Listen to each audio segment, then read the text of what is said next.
تو دوسری جانب وزیر اعلیٰ خیبر پختونخوا جلسوں میں پے در پے ناکامی پر آپے سے باہر ہو گئے ہیں.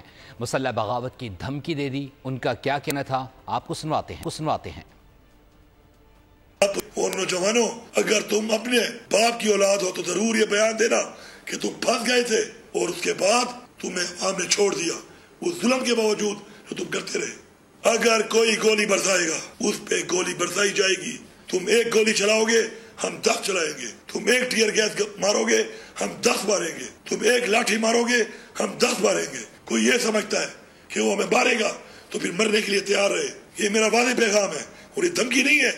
یہ اصلاح کی آخری وارننگ ہے. عوام کو فیصلے عوام میں کرنے دیں. سیاسی فیصلے سیاسی پکڑوں کو کرنے دیں. بیچ میں نہ آئے اور پھر دیکھیں کہ آگے کیا ہوتا ہے. اس وقت بمالی کے بعد چادر اور چار دیواری کی بمالی کے بعد اپنا زر ثابت کر دیا ہم نے. اب بس ہو گئی ہے. کوئی گولی چلائے گا تو گولی کھائے گا.